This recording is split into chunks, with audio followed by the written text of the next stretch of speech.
All right, let's get set up here.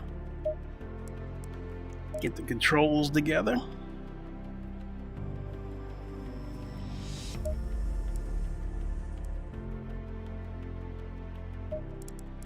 And head on into multiplayer.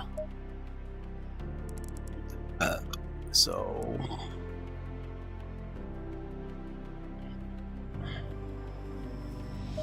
we got enough time to jump into this Monza.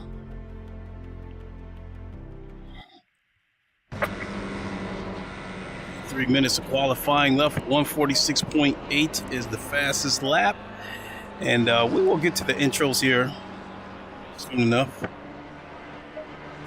Hope everybody's doing good on a Friday night.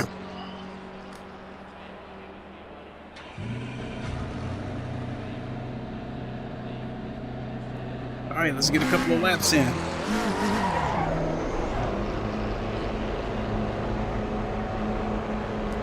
Oh shit, there we go with my brakes again. Gotta calibrate these damn brakes.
Okay, we should be good to go now. On the brakes, I had to set the minimum and maximum throw pedals.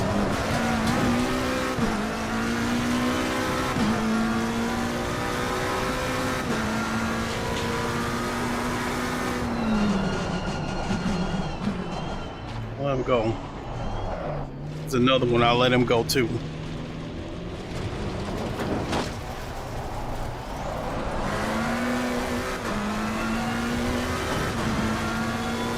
Only 20 seconds, so well.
Okay. Cut detected. So I'll just have to deal with that. All right. It's actually a good thing I'm starting from the back anyway, because I can avoid all the carnage. How is everyone doing? It is the Godfather of VR, the ageless one of the man, Liquid Clay. We are back with a stream, basically testing out. Where are we at? Okay. Testing out the 2 PC stream. Recently on my gaming PC, I updated OBS. Also, but I did not update the OBS plugin. And so because of that, it forced me to game and stream from the same PC, which my PC could handle it. But I still wanted the extra leeway anyway, so I finally got around to getting up off my ass and updating OBS in my streaming PC. 20 seconds. And updating the NDI plugin. And when I originally updated the OBS on my gaming PC, the problem I had was that I did not update the NDI runtime. Staying double file. And so, long story short, I finally done all that. I've updated OBS to the latest. Updated the NDI plugin. And the latest NDI runtime in. So we are back to using the 2 PC stream. Now that we are back to using the 2 PC stream, I can go back to streaming to Twitch if I choose to.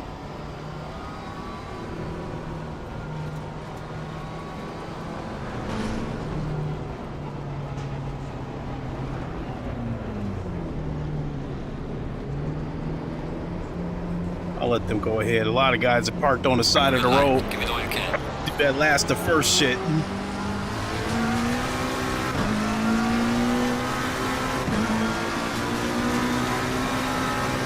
Car on the right.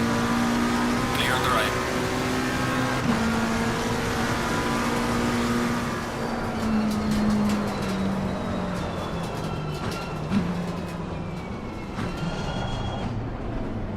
Yellow flag ahead. Be careful.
Yeah, he's coming. Go ahead and make your move.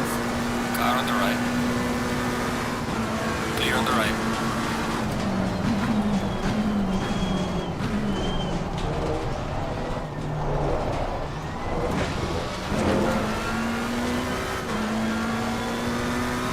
Car on the right. Clear on the right.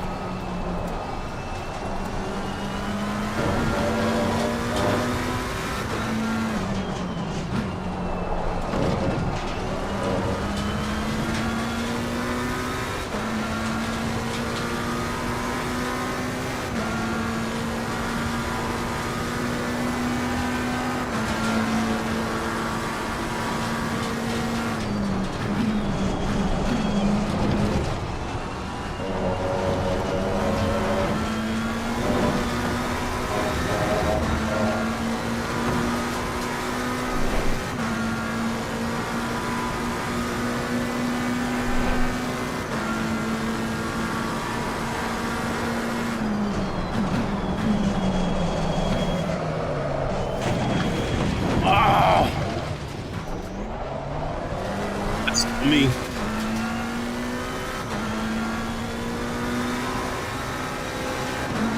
I didn't take on any damage.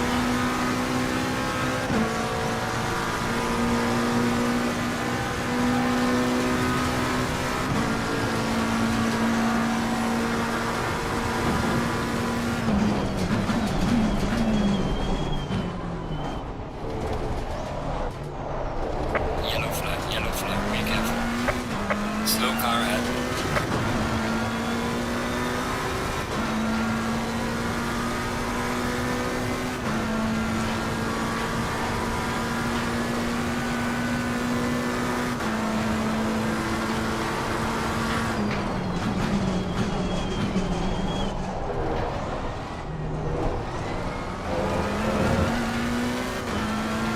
Actually lost time there.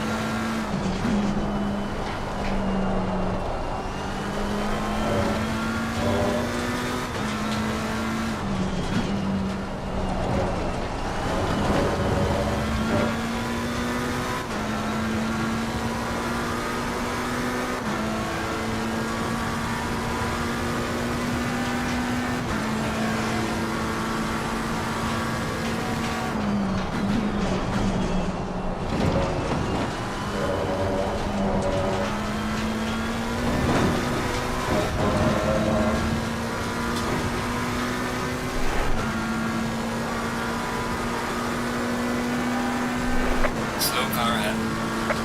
Yellow flag, be careful there.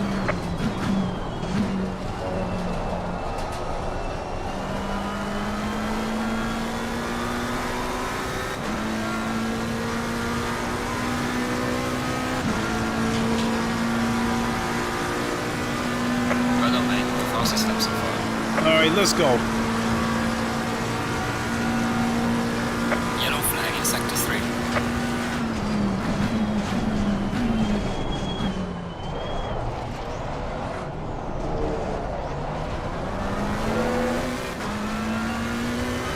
Car on the left. Clear on the left.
Lost a lot of time with those brakes.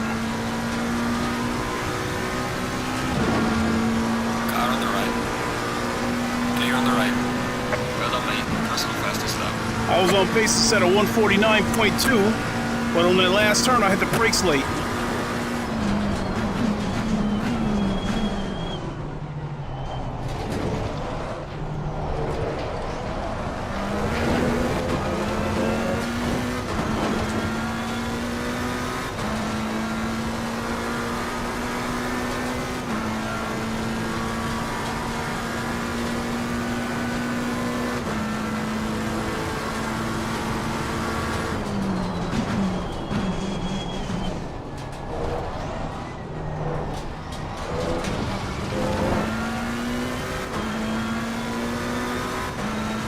Yellow flag ahead. Watch out in front.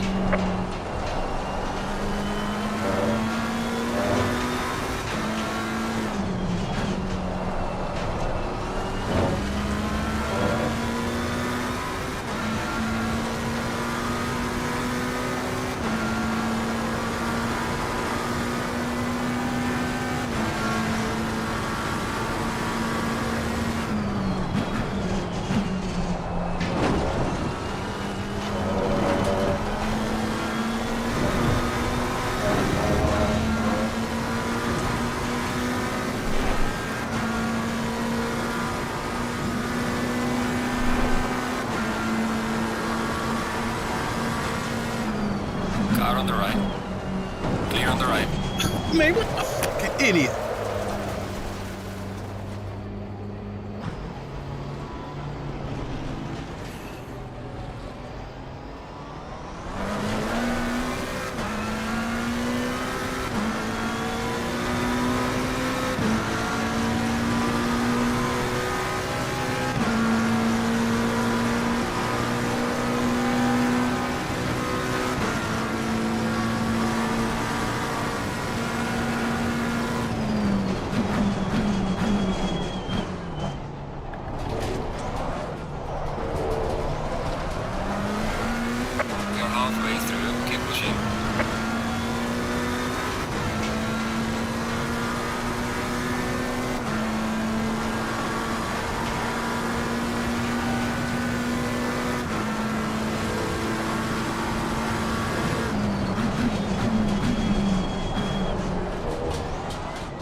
That's not bad.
We lose a lot of time.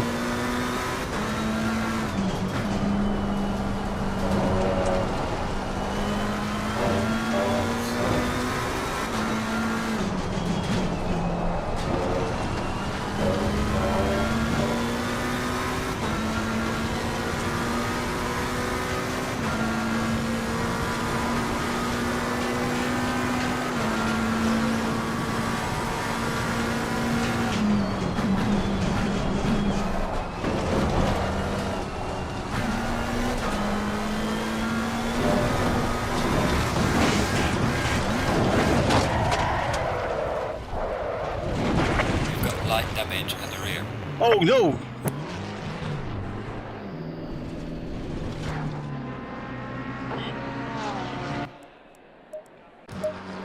Well, I mean, I did hit a 149.1, which is an excellent lap for me.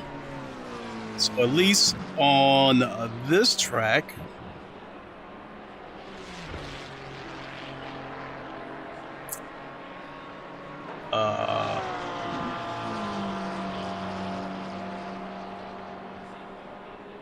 I had one bad lap, but sector 2, my worst lap was at 38.7.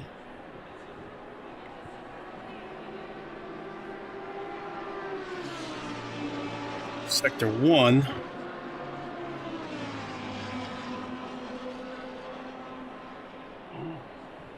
Huh. 34.8. Okay. So, I'm definitely happy with that 149.1. I think I could have got into the 148s if I wasn't behind that slower McLaren. His car was damaged, and I should have flashed him to see if he'd move over, but chances are he wouldn't have done it because I was in 12th place. He was in 11th. So he was As you can see, he was defending his position, and my only chance, in my opinion, for overtake was to try to put pressure on him and see if I could get him to make a mistake, and that in turn caused me to spin out because I was trying too hard to get a good exit on him, and there you go.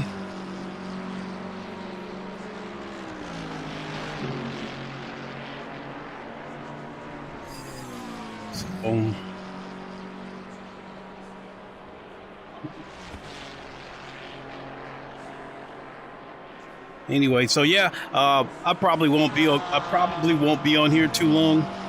Again, the purpose of this stream is to I've updated OBS, the NDI plugins, as well as the NDI runtime. Everything's updated, so now I can go back to using the 2 PC setup.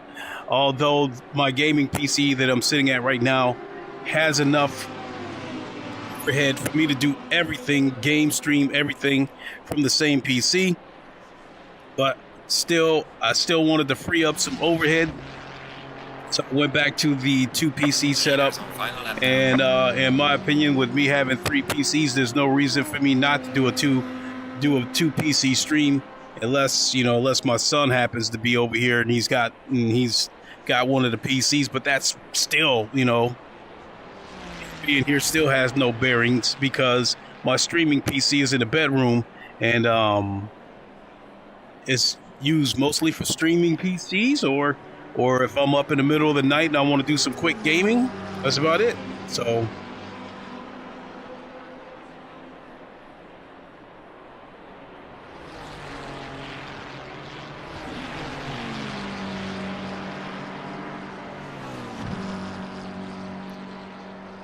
So hope everybody's been doing good. I have not done any streaming this week because it's not a desirable situation. Over on Low Fuel Motorsports, the Italy race this week, at least the sprint race, is at Snetterton, and I'm not a big fan of that track. It is a tricky track.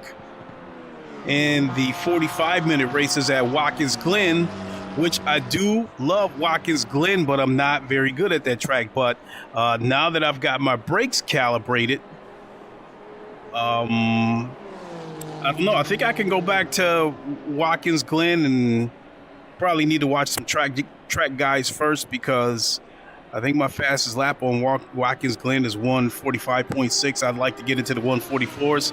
The aliens are doing, I think the aliens are doing 143s over there. The leader has finished the race.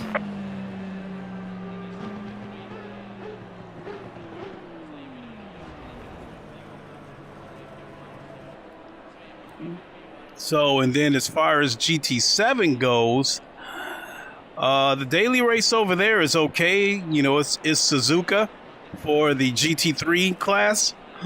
I do like Suzuka, and I am decent at that track.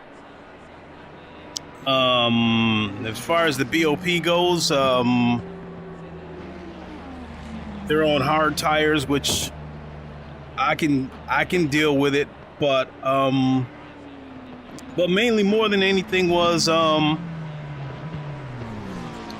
think I did about 3 races this week at Suzuka, and one of those races, a dirty driver knocked me off the track and essentially killed my race. So I just wasn't in the mood to go back over to GT7 and deal with that shit. And so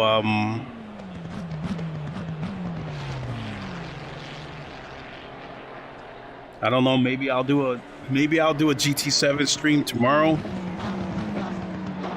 because as much as I love ACC, too much of this will drive you crazy.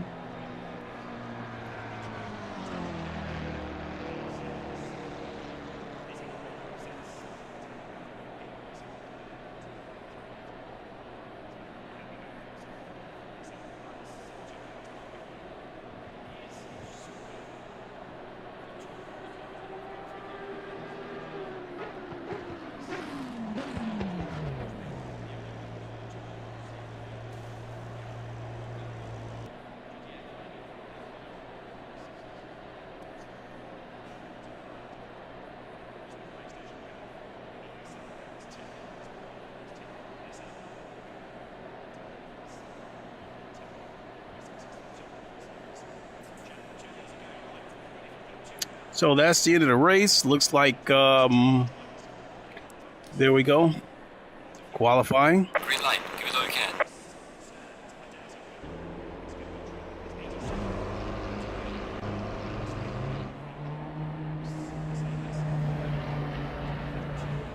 Guess we can do a couple of laps. Hopefully the slower cars will move out of the way and let me through, because I'm trying to get into the consistent 148s.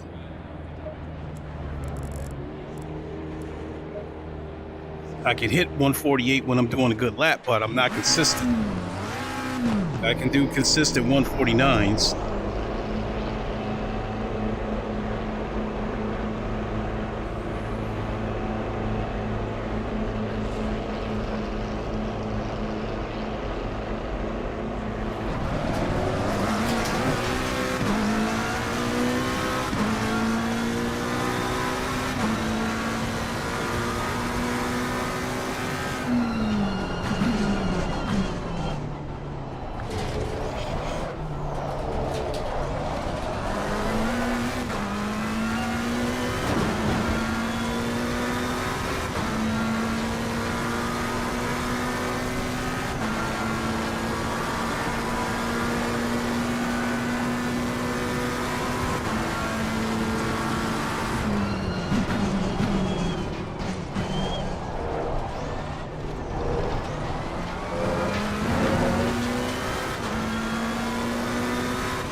Gonna be danger. Said. Can you try No Man's Sky? It has VR support and looks incredible. 4K.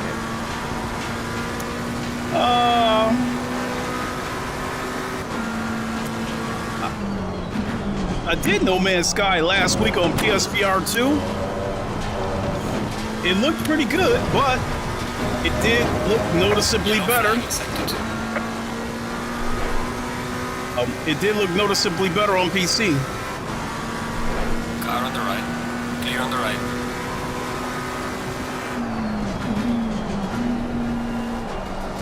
What I will tell you is, I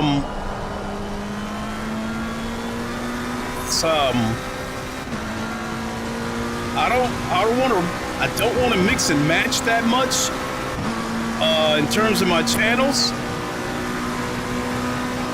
So what I could do is I could stream No Man's Sky on my other channel, the Godfather of VR.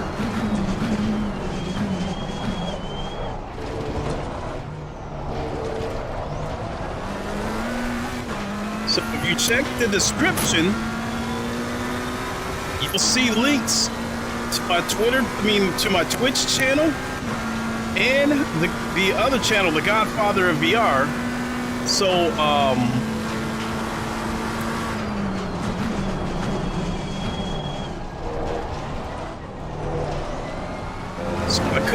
I could do that.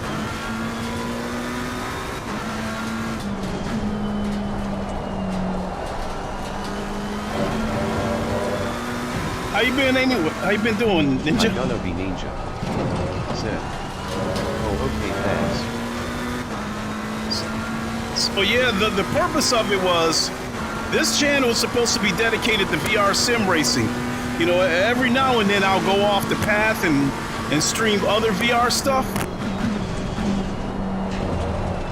But the other channel, the Godfather of VR, that's supposed to be anything VR.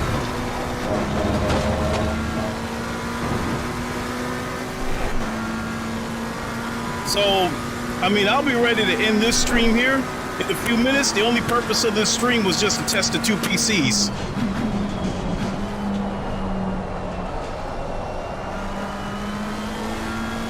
Yellow flag, be careful.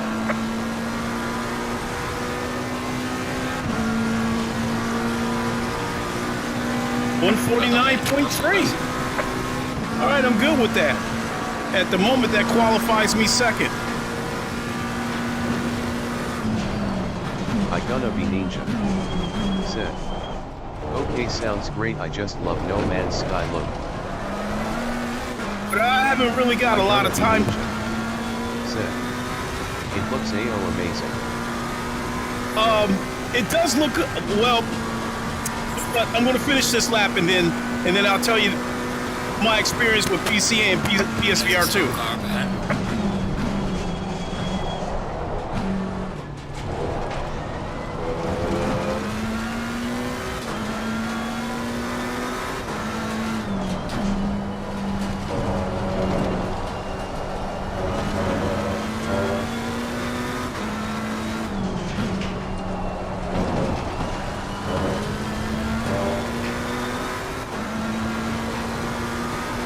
Yellow flag in sector 3.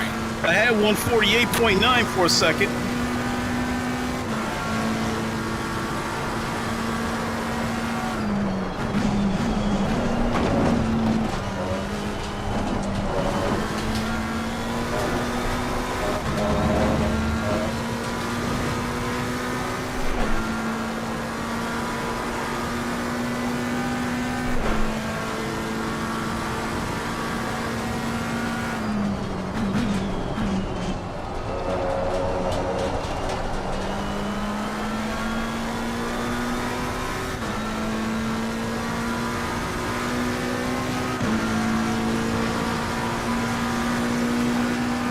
By the way, the fastest lap so far.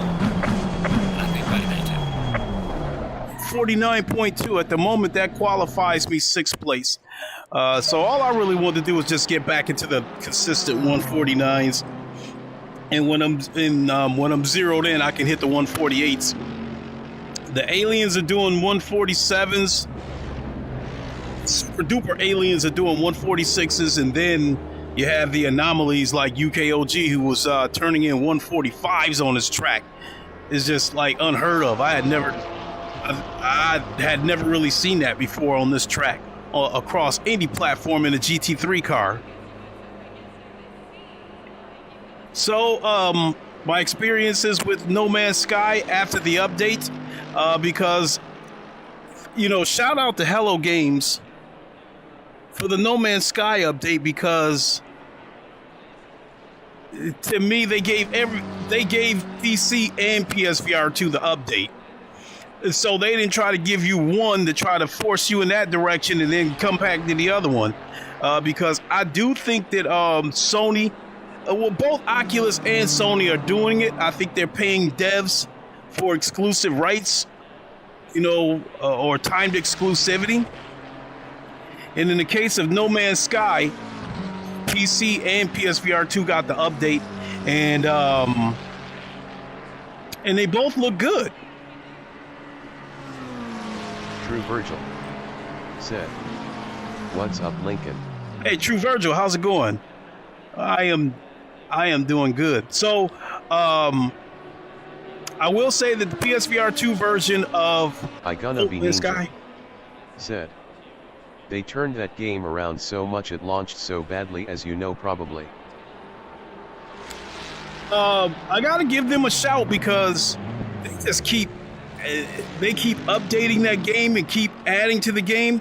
Now, when PSVR 2 first launched, it looked like they did a PSVR 1 port, and I was hearing it was pretty blurry. A few people were upset, and then they introduced this patch and made the PSVR 2 version look like what people expected it to look like. So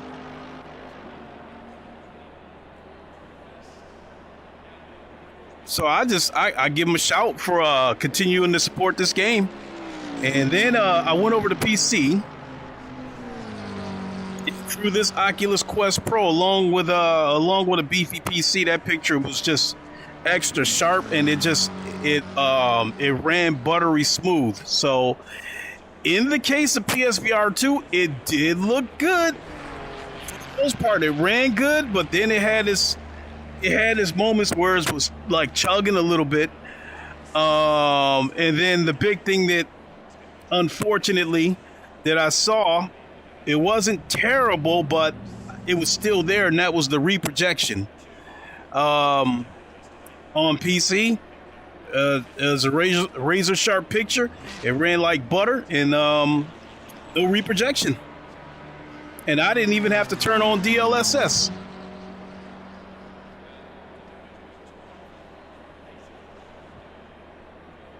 So I gonna be ninja. Said. I feel like the cockpit driving is up your alley. You can just relax and explore. Not like when you're having to use all your energy for racing games. I love a good relaxing game after fast games. Let me answer it like this. I'm relaxed today because there's nothing on the line. This isn't a low fuel motorsports race. I'm not chasing after a personal best lap. All I'm doing is just now that I updated my PCs, I'm just back to testing my 2 PC setup. Well, because of that, I am relaxed. If this was a low fuel motorsports race, I would probably be a little more tense. And, you know, as far as the cockpit view goes, to me, it defeats the purpose of even racing in VR if you don't use the cockpit view.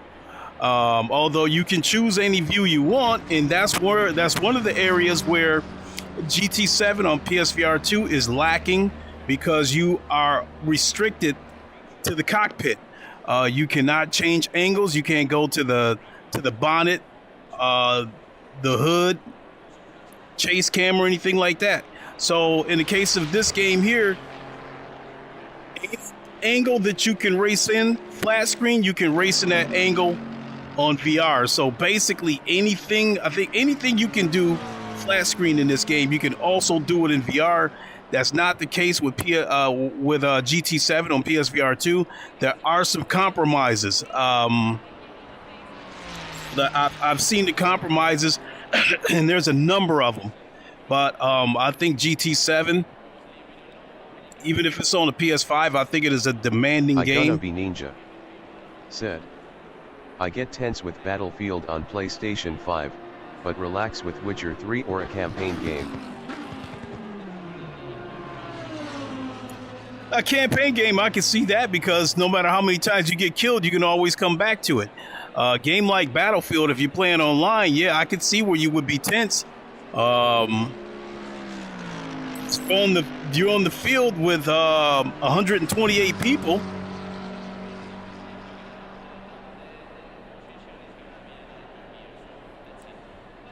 So it can be quite tense. You know, the PS5, the flat screen games, that's where the PS5 is well worth the $500, because as far as flat screen games goes, PS5 looks pretty close to PC. A good number of the games do run at 60 frames per second. I'm a firm believer that neither run a game at 300 frames a second and all that kind of shit. So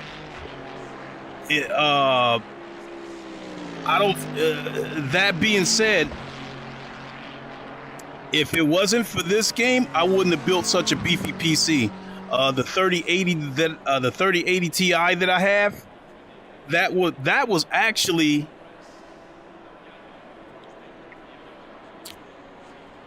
it was okay in terms of the visuals, but anything below 90 frames and it looks a little bit, it can look a little bit skittish. I gonna be ninja. Said. Starfield is locked at 30 FPS. On Series X, it's locked at, on the Xbox consoles, it's locked at 30 frames per second. Now I know why, because I was watching the YouTuber Hard 8. He's got a 4090 with a 13900K. I think he might have 64 gigs of DDR5. I've got 32 gigs of DDR5, and I've got a 12900K. So my PC is somewhat close to his. He was running Starfield at ultra settings, and his frame rate was all over the place. The menu screen was at about 117 frames per second. Then when, you know, the game first started, it looked like he was running about 65. And then when the shooting and all kinds of other shit was going on in the game, his frame rate was dropping to around 54 frames per second. So I see why it's locked at 30 frames, because if they unlock that frame rate, because I don't think those consoles, for all the shit that people got to say about Starfield. Gonna be Ninja said, damn 64G of DDR damn. Yeah, I would have put 64, like when I had 64 gigs of DDR4 in this PC. I was going to put 64 gigs of DDR5 in here, but my friend Ham said, you know, it's diminishing returns. You're not going to get the return that you think you're going to get with 64 gigs. In his case, he said it actually made his PC slower. So he removed 32 gigs of the RAM. So I just followed his advice and went with 32 gigs of RAM. And, you know, my RAM hasn't even been scratched. So yeah, putting 64 gigs in here would have been wasted money. Hell, when I had 64 gigs of DDR4, it was wasted money. My RAM, you know, usage, I don't think ever went up above 30%.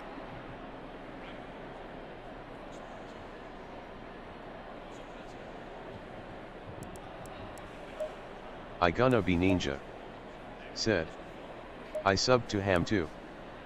Oh yeah, definitely stay tuned to him whenever he puts out tech news, you know, and instructional videos and stuff like that, because if it wasn't for him, I wouldn't be where I'm at right now with PCs. I mean, this PC that I'm sitting at right now with a 4090 in it, you know, Ham was a big part of that. And then, you know, he was like, here, you know, follow this instructional video to build the PC. But when I first decided that I was going to get a new PC, at first I was going to get a pre-built PC. And he said, whatever you decide to build, send me the specs and I'll let you know whether it's a good PC or not. And then, you know, I sent them the specs of a PC I was going to buy from Best Buy. And he's like, you know, everything is good except the CPU. He said the CPU is garbage. And I said, well, okay, let's build one. So what I did was I gave him my zip code, and he went on the internet and you know, found the nearest Best Buy to where I live, and he said these are the parts they have in stock. Go pick those parts up. And then I went and picked those parts up, and then he gave me a few more instructions to get me started. And then he was like, here, watch this video. This will take you through the rest of it. And this, it was my first PC build. And I've gone on to still 2 more PCs. And then I rebuilt this one when I put the 4090 in it. So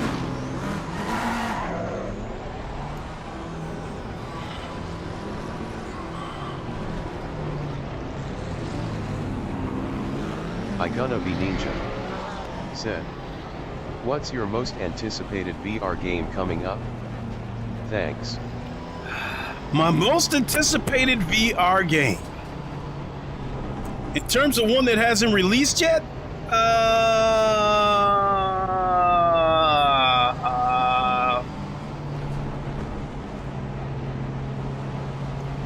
boy, that's a kind of a tricky question to answer, but I'll do my best. Green light, give it all you can.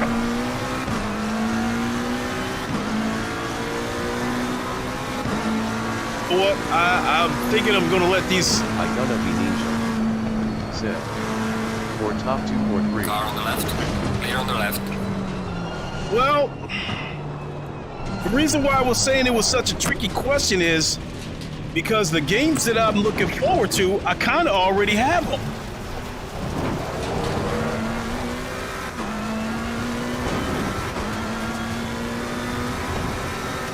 The game that hasn't released yet, I'm looking forward to, but it's probably Le Mans Ultimate, which I think releases in December.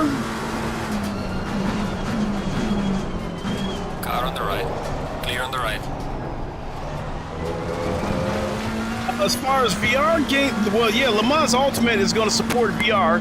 This is coming from the same guys who developed R Factor 2. This is going to be a game that's pretty much dedicated to the Le Mans series because they have the exclusive rights. Le Mans series. Car on the left. Clear on the left. I'm letting you go, but you better not try to push me out of the way.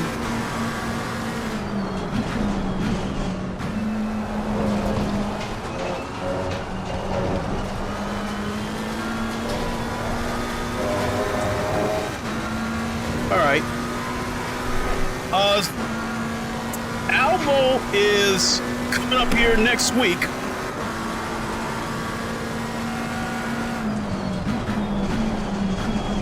And I am in the closed beta currently. I don't know. Clear on the right.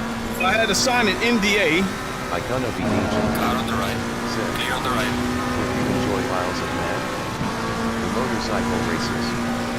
Motorcycles scare me. I never ride one. I used to ride a crotch rocket.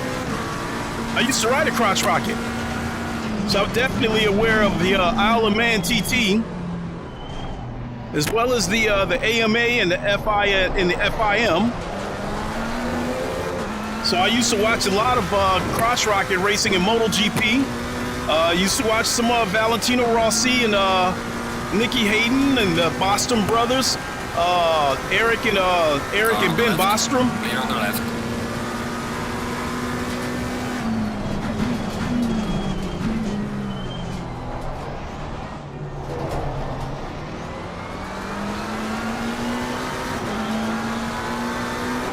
Car on the left. Clear on the left.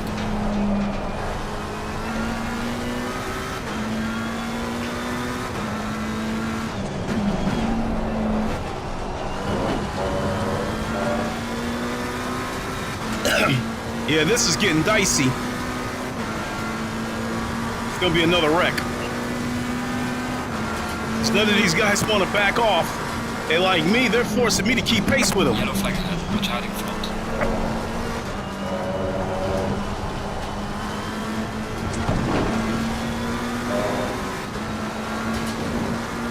I think I had an instance with this guy last race. And I got another car trying to cut through the middle. Oh my God, he's right on my ass. Car on the right. Clear on the right. Car on the right. Clear on the right. What the fuck are you doing trying to push me wide like that? Car on the right. Clear on the right. 3 seconds worth of damage from that little tap. Oh my God. Here we go. Car on the right. Clear on the right.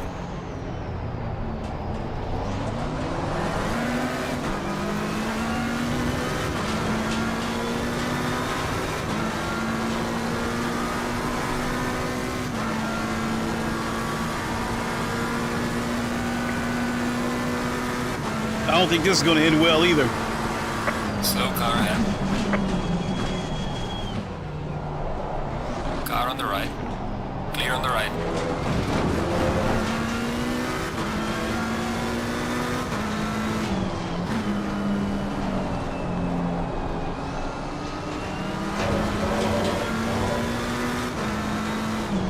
Car on the right. Got some light damage on the front of the car. Clear on the right.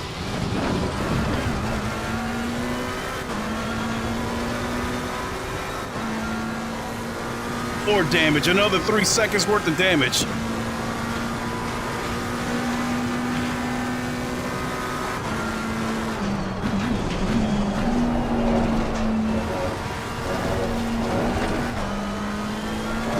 I gonna be ninja. Said, I've ridden a bicycle my whole life, never had a license, been paying rent since a kid in the 90s, LUL. Oh, no kidding. I've ridden my bike to work and all my jobs for like 25 years, LUL. Oh, I'm no hoping kidding. to meet a nice woman.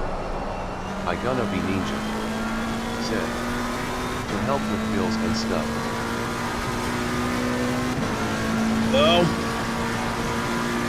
I'd imagine if you hoping to meet a nice woman, you're probably going to need a car. Unless you find one that likes bicycles.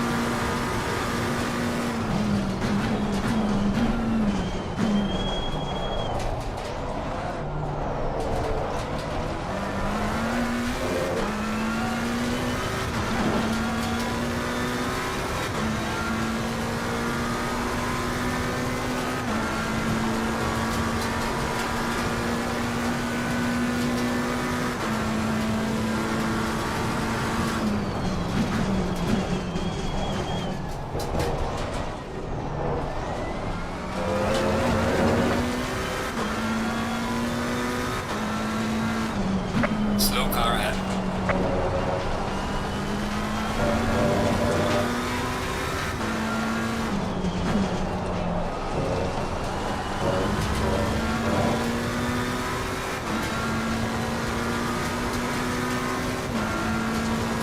If I can catch him, I'll flash him and see if he'll be so nice as to move over.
Flag ahead, be careful.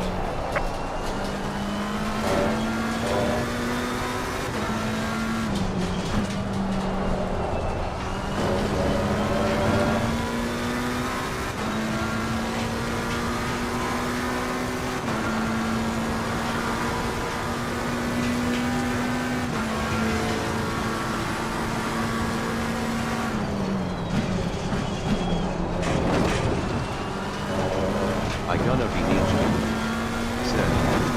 Hopefully she will have a car. LUL. I cook and clean and work hard. I hope you meet a nice woman one day, Lincoln. If you haven't, you're so nice yourself. I choose to be single.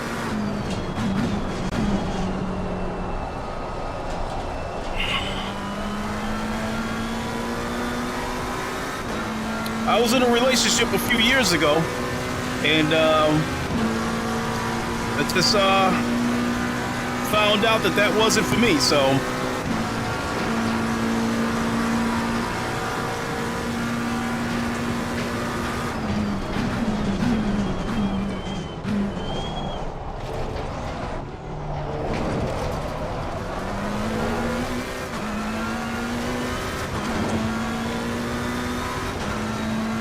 We're halfway through, keep pushing.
Virgil said, being single was the best. I miss that shit. Well, it's got its ups and downs. I mean, I do have female friends that I keep in periodic contact with, but for the most part, my preference is to be single.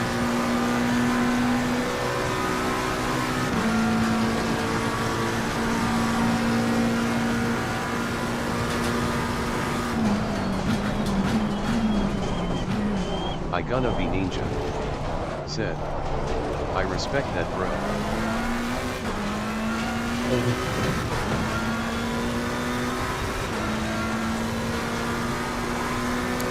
So I think, to put it in a simple term, I'm 56 years old.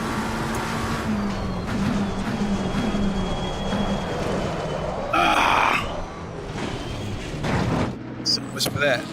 And I'm just not built for modern relationships. I gonna be ninja said, when the time comes, keep taking care of yourself, most important.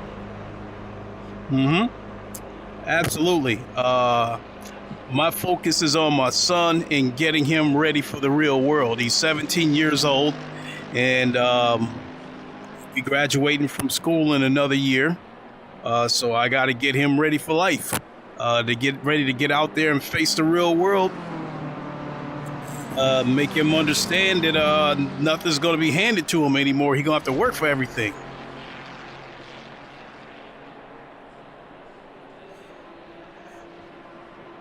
So,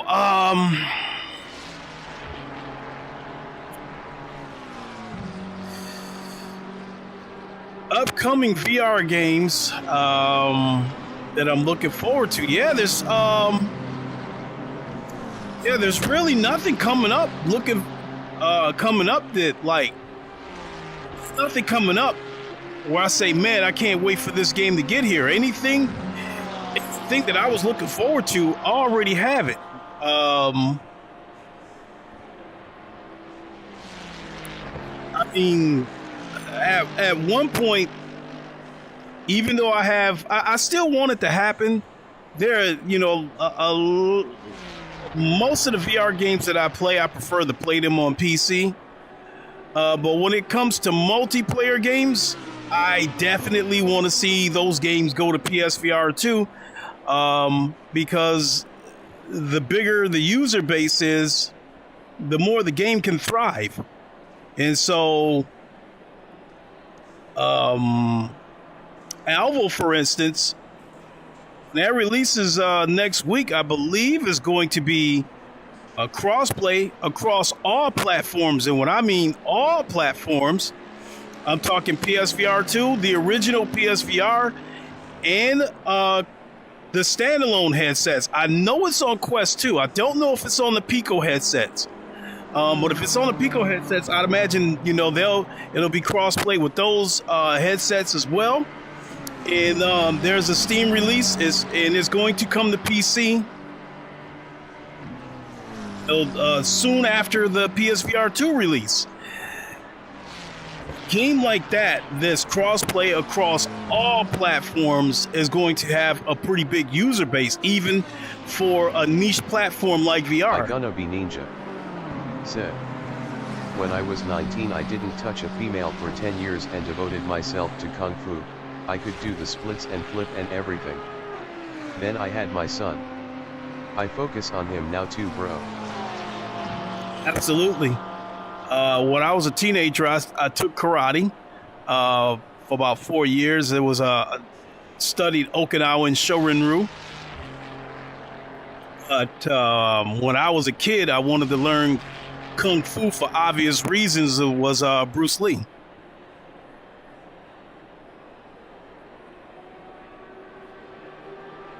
But given my age,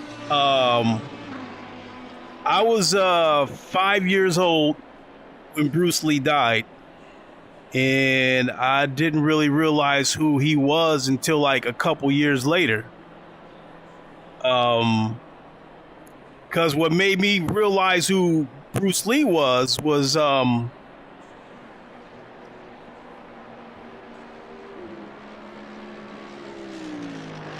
Bruce Lee had already done a few movies. Well, he did the Green Hornet thing. And then he went back to Hong Kong and did a few movies over there. Return of the Dragon, Fist of Fury, Chinese Connection. And then he came back, and then, you know, Warner Brothers called him to do Enter the Dragon. The fight scenes were okay, but and I think he directed the fight scenes, but I think the story itself, it just had too much. To me, it was too American for me. But in any case, that movie was a huge success. And after Bruce Lee died, I think he became, you know, even bigger in death than he was in life. Be Ninja said, "Oh, we kinda the same LUL." Definitely, and so Ninja said, "My brother." Absolutely. So, what made me know who Bruce Lee was, as I was saying, I was 5 years old when he died. A couple of years later, what made me realize who he was is that his success spawned a bunch of Bruce Lee knockoffs, like Bruce Lee, Bruce Lee, you know, Bruce Wong. Is like, it was a whole bunch of Bruces. And my uncle used to get movie tickets to this theater called the Savoy when I was a kid. My mother used to drop us off to see these kung fu movies. And I think had Bruce Lee not been successful with Enter the Dragon, it may not have spawned all these Bruce Lee knockoffs. So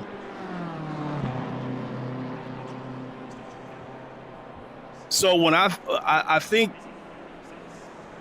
the first time I saw Bruce Lee, I thought he was Bruce Lee. Because at the time I thought he looked like him, but you know how that goes. But as I got older and started, you know, watching a ton of kung fu movies and shit like that, no, Bruce Lee does not look like Bruce Lee. I think his fight scenes, I definitely loved his fight scenes. I think his fight scenes were some of the best that I've seen, because I think that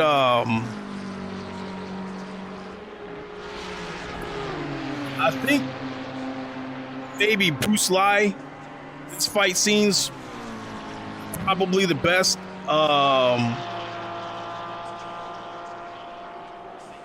And I think it stayed that way, you know, until Jackie Chan became a star.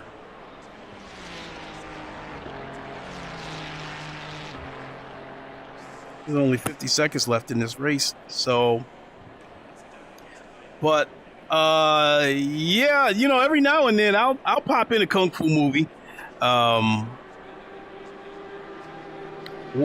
The other thing one thing I didn't like when I hit my late teens and my early 20s, and I seen that those kung fu movies had English dubs. I hated it, how that became a stereotype over here in America, as if those kung fu movies, as if the audio was out of sync or something. It was like, no, you know, you translate, you know, you put an English dub over a movie that was filmed in Japanese or Chinese.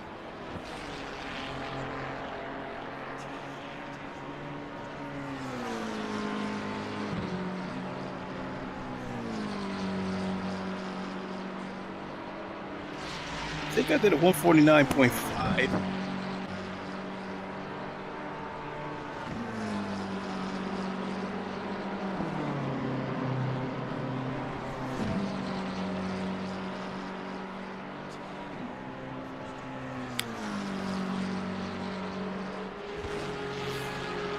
Let's see if we can find another session.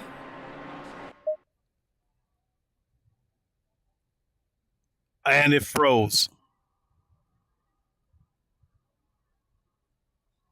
Okay, hold on a second, folks.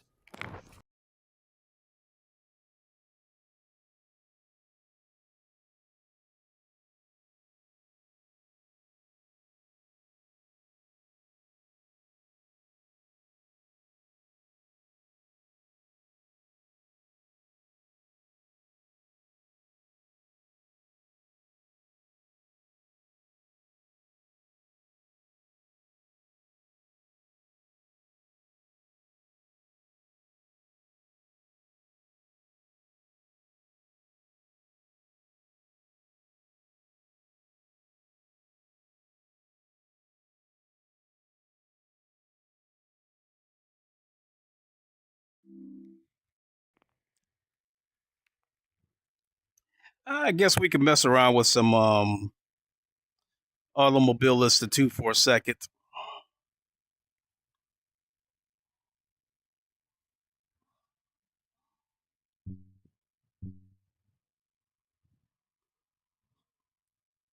This game is one of the we gotta go back to the Corvette.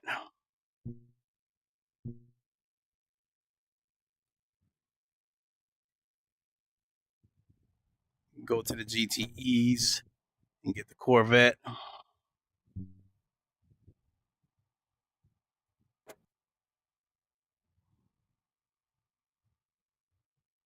I should have made this a night race. So we are on Automobilista 2, and this, in terms of VR, is still the best optimized sim racing title in VR. It's damn near 1-to-1 with the flat screen version. I think the biggest noticeable downgrade when you're racing in VR is when you stop and look at the grass. But all VR titles is like this. You stop and look at the grass, and it looks like a green carpet with a few blades sticking out.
I can tell you that if this game had a better, if the online was better, this would probably be my go-to racing game. It's it runs great, it looks great.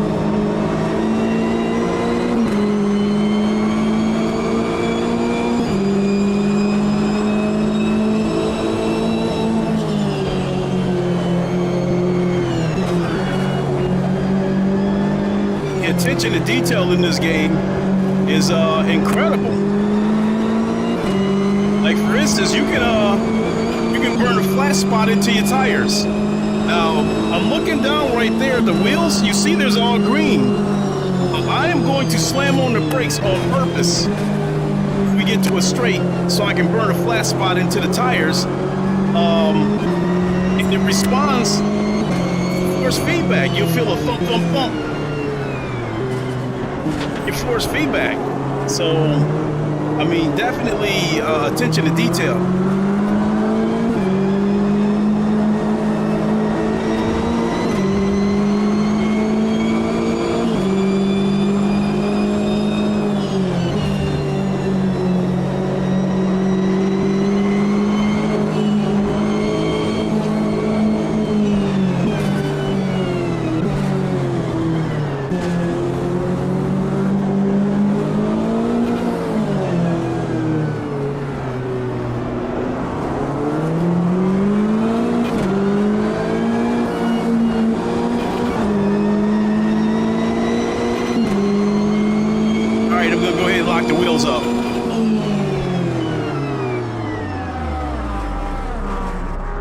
Didn't lock up, but goddamn, the brakes turned orange. Yeah,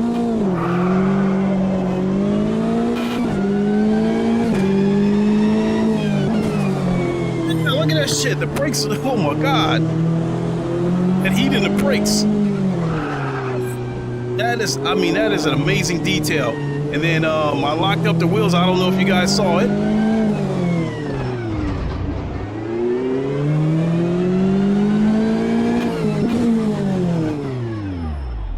I try to lock up the wheels so you guys can see the smoke coming from the tires.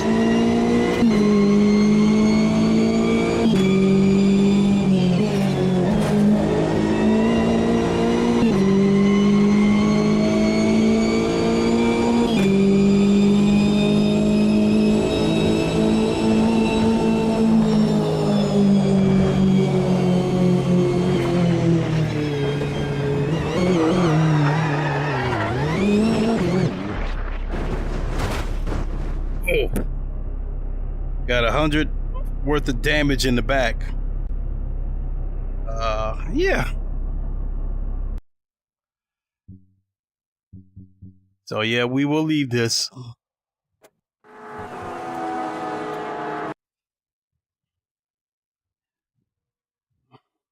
But I'll be ready to shut this down here in a second anyway.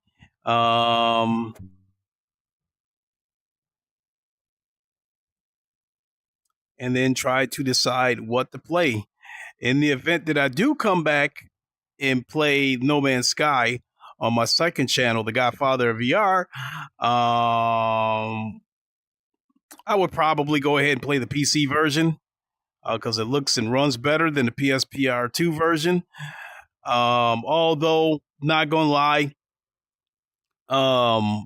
PC versus PS5, PC versus PSVR 2, I usually get more views when I stream something from PS5 or PSVR 2 versus PC. It's just, it is what it is.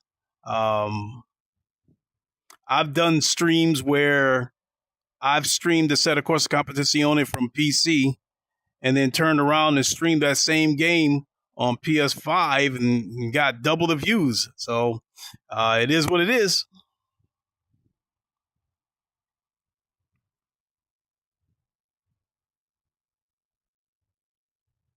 So yeah, I think I've had enough of the racetrack for now.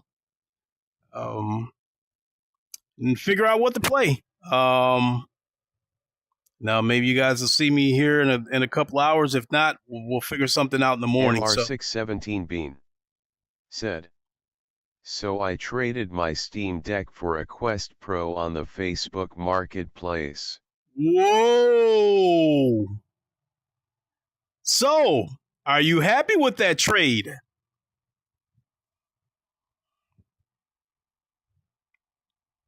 I'll tell you right now, with the Quest Pro, as a standalone headset, it's grossly overpriced, in my opinion. I know you're paying for the eye and face tracking and that kind of shit. I know that's probably where a huge chunk of the costs come from, because even the Pico 4 Enterprise Edition, same deal. It's got eye and face tracking, and I think that's like $980 US dollars.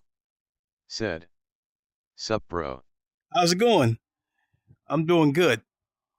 But the Quest Pro, I think it really shines as a PC headset because that's where the pancake lenses make a huge difference.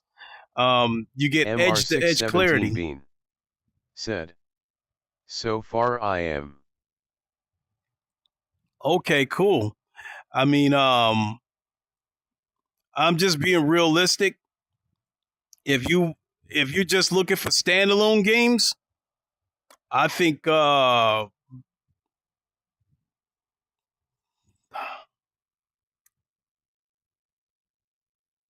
Quest 2, maybe buying one off of eBay would have been the most budget-friendly choice. But as a PC headset, this Quest Pro really shines. I love this headset as a PC headset. My plan is to wait until the Quest 3 comes out, and I'm going to buy a Quest 3. And if it does not, at the very least, if it doesn't match up to the Quest Pro, then I will return it and I will buy a second Quest Pro off of eBay. The only reason why I don't have a second Quest Pro right now is because I'm waiting for the Quest 3. I mean, that's how much I love the Quest Pro as a PC headset. MR617 Bean said, the edge-to-edge clarity is so good. Yes. That being said, if somebody were to come to me and ask for my recommendations on a headset, I don't know if I would tell them to get a particular headset. What I would tell them is that, especially for PC gaming, whatever headset you get, make sure it's got pancake lenses, and that,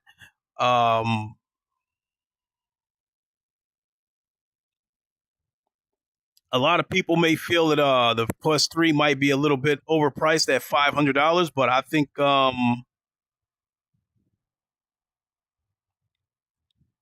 it's priced.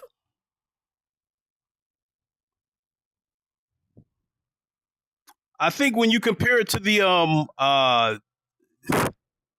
PSVR 2, I think the Quest 3 is going to be great value for the money, because you're going to have a headset that has a more powerful processor in it, which is going to allow for better looking standalone games. And then it will still serve as a PC headset, which will have a sharper picture than the PSVR 2 because of the pancake lenses. The only advantage that PSVR 2, in my opinion, the only advantage that PSVR 2 would have over Quest 3 would be the eye tracking. I'm not sure if Quest 3 is going to support HDR or not. The OLED screens of the PSVR 2 pretty much mean nothing to me, because with these other headsets, like this Quest Pro, it has QLED panels, and I guess a mini LED backlit, which gives you bright colors but still give you deep blacks. Maybe not as deep as the OLED panels, but it'll still give you pretty deep blacks. And I mean, the colors in this Quest Pro are vibrant. I love it.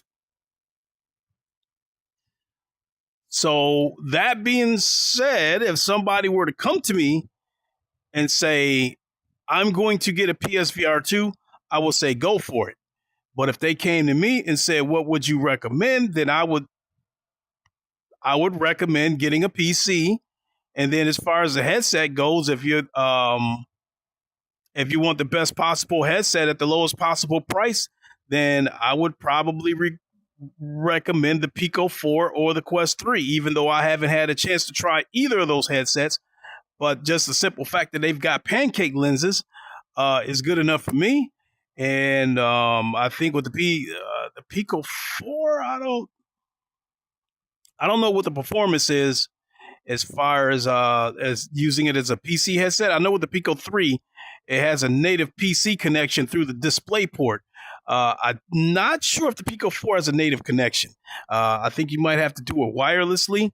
I'm not sure, but I think with the Quest 3, with the better processor in it, I would like to think that it's going to perform better, because it'll probably be able to decompress the signals faster than the Quest 2.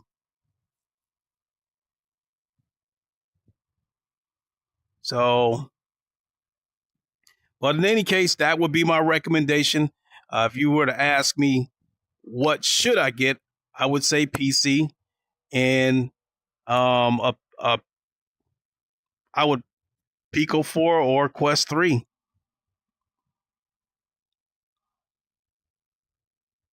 The biggest reason why I don't know if I would recommend the Quest Pro is because there's not a lot you can do with the eye tracking. There's, like, through the OpenXR toolkit, the games that support the OpenXR toolkit makes use of the eye tracking FOV,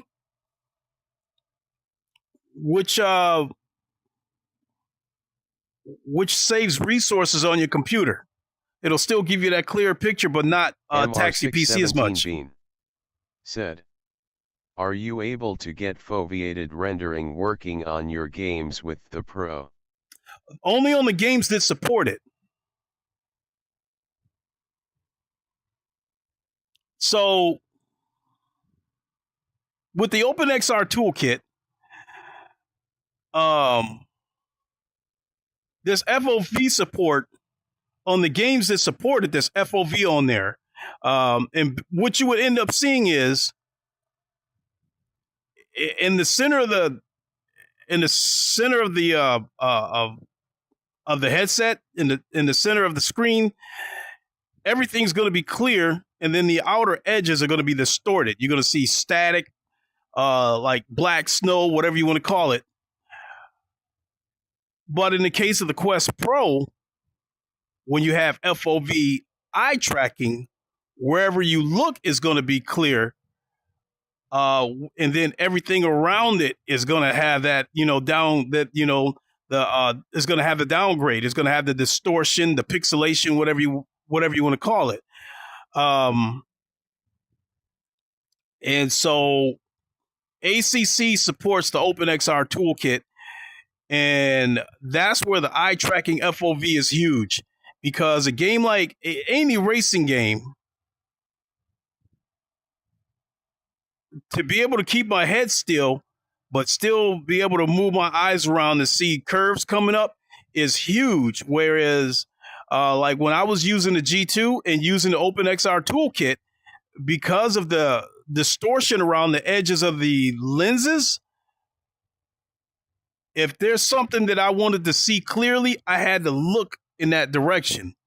But with the eye tracking FOV, I can keep my head still, just move my eyes all over the place, and it's clear no matter where I look. It is edge to edge clarity. So yeah, $5,000 later, between the PC that I built, and this headset, ACC has the clarity that I was looking for from the first time I played this game, because I think the first time I saw ACC through the Rift S, I think it looked god-awful, but Automobilista 2 still looked pretty good. And all these years that I've been upgrading and building PCs and shit like that, it was all to get to this point on a set of Corsa Competizione. I have a crystal clear picture, an upscaled resolution, and the minimum frame rate needed to have a smooth experience. So yeah. MR617 Bean said, I'm coming from the Valve Index. My son has a Valve Index, and he still loves it, but he loves the mainly for the Knuckles controllers.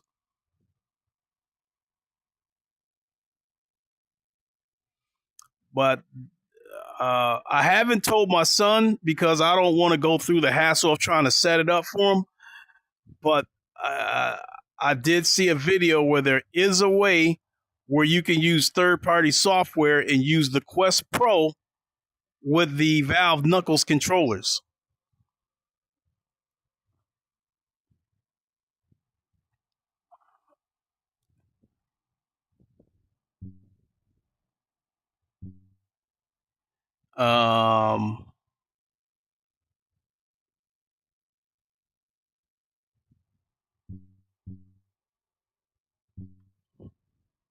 Gameplay.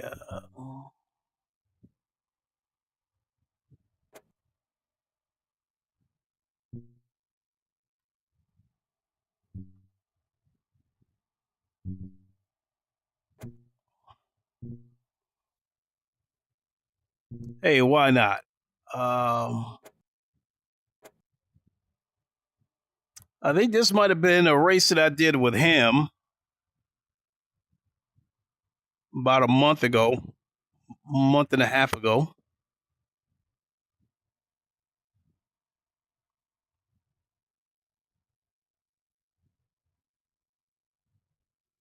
That's taking a little bit to load.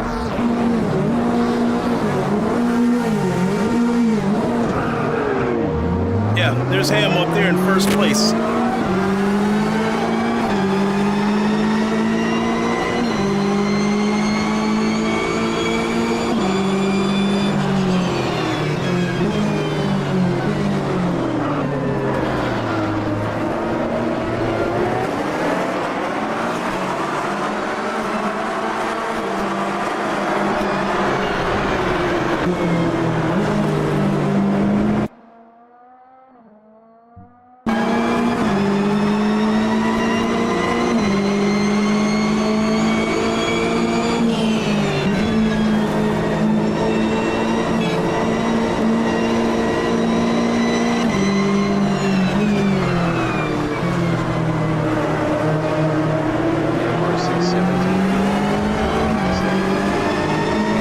To use the Quest Pro on DCS. I have not done that yet.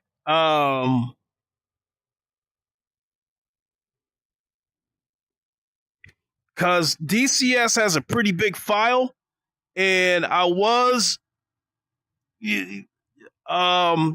Xfinity was only giving me about 1,100 gigabytes per month, but now it looks as if they're giving me 100,000 gigabytes, so I can pretty much like download as many games as I want now. So DCS is one of the games that I will go back and download and have a look at it through this Quest Pro. I did have a look at the Microsoft Flight Simulator through the Reverb G2, and the picture was sharp, but the environment, for whatever reason, like inside the plane looked great, but when I looked down at the ground, the buildings and shit like that look borderline cell shaded.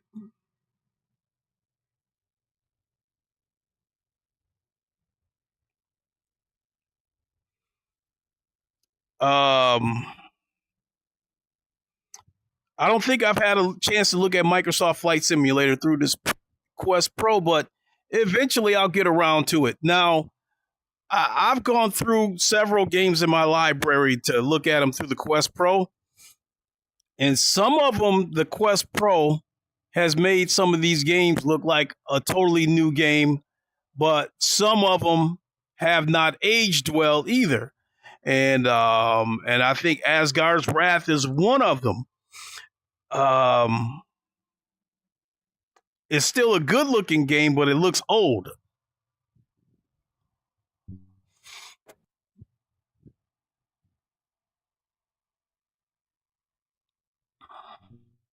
But yeah, once you check out DCS, let me know how that turns out for you. MR617 Bean said, DCS supports foveated rendering.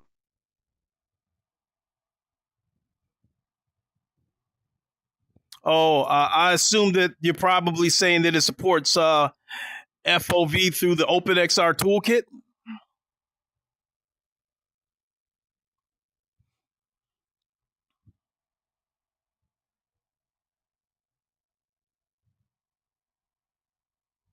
Let's see here.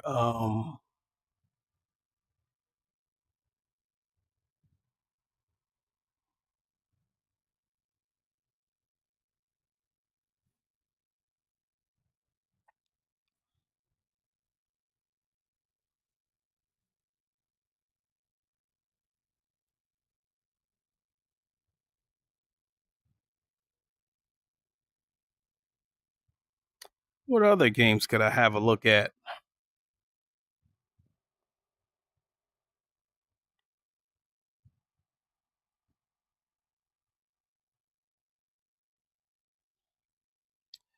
I will say that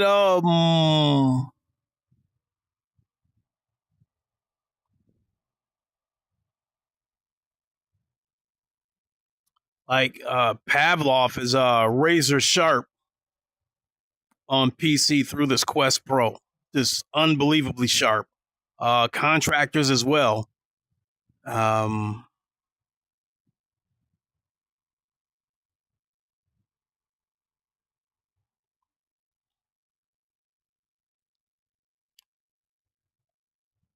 let's see here. The Wanderer, that was a game that I was checking out. That also looked good through the Quest Pro. Pretty good graphics. But one thing that I was not liking is where we're headed with some of these games, where they show you these amazing graphics and then you jump into the game and see that it's a puzzle game where there's not much going on, and that explains why the game has great graphics. One of them would be Red Matter 2. Arguably one of the best looking games in VR on any platform, but there's not much going on. It's like you go to a door, it's locked, you have to figure out how to get the door open, and then you go into the next room that's got a locked door. So I mean, they did amazing work to get it to look good as it did, but there's no way it would look like that if it was like a shooter that had lots of explosions and stuff like that, because they would have to allocate some resources to that.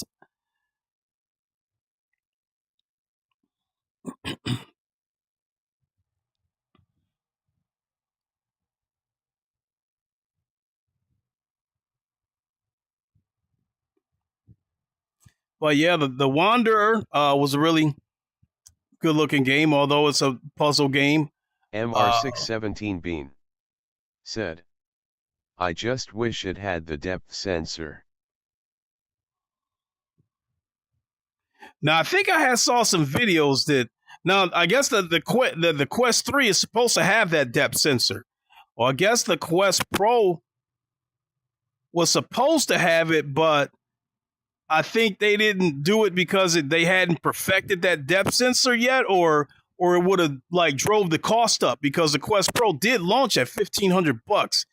So it was one of those two reasons. I can't really remember, but yeah, the Quest 3 is supposed to have that depth sensor for the pass through, which I could care less about that. I mean, I live in this apartment, so when I turn on the pass through, I can still look at something and know how far away it is because I live here, so I see it every day. But yeah, we'll see how that pass through looks through the Quest 3, because I guess the depth sensor is what's supposed to make the AR part of it shine.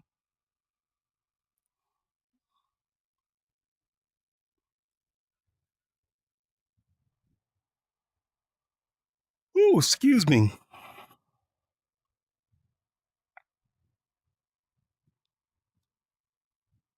MR617 Bean said, do you recommend any accessories for the Pro? I think the way this headset is made, I don't think you can buy any there's only one accessory that I know of that you could really buy, and that's the full blinders. Like right now, the Quest Pro comes with these side blinders, but it doesn't cover the bottom.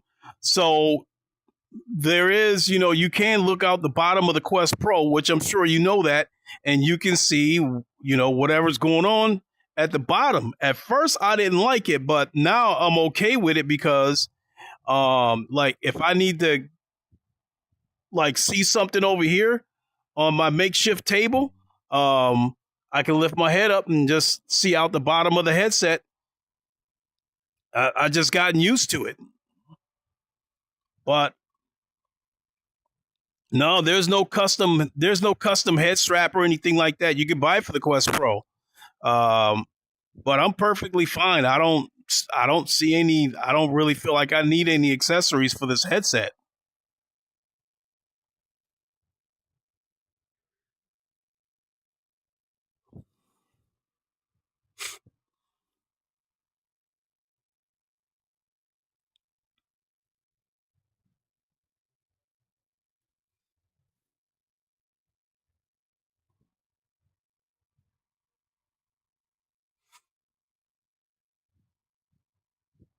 So,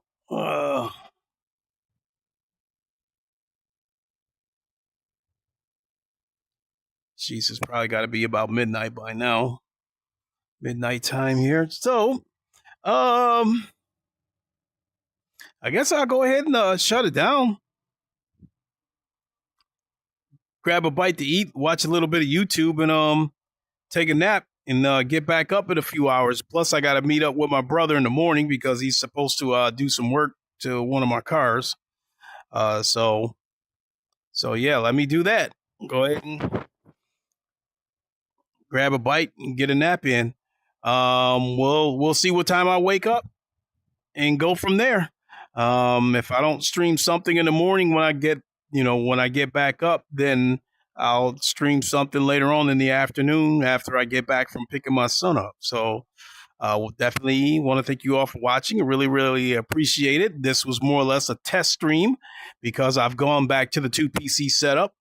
And now that I've got that all set up, I'll probably go back to streaming ACC on Twitch because I think MR617 Bean said, the full face gasket is $50. Do you think it's worth it? All depends on if you want any light coming in. At first I wanted that gasket, but I'm used to it now. You know, these side blinders are good enough for me. But yeah, if you want total immersion, yeah, I guess I guess the full face gasket would be worth it.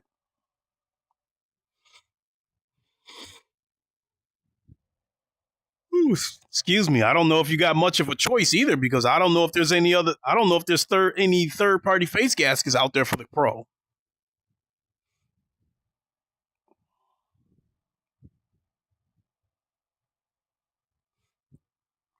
So, okay. Again, want to thank you all for watching. And we hope to see you all in a few hours with that.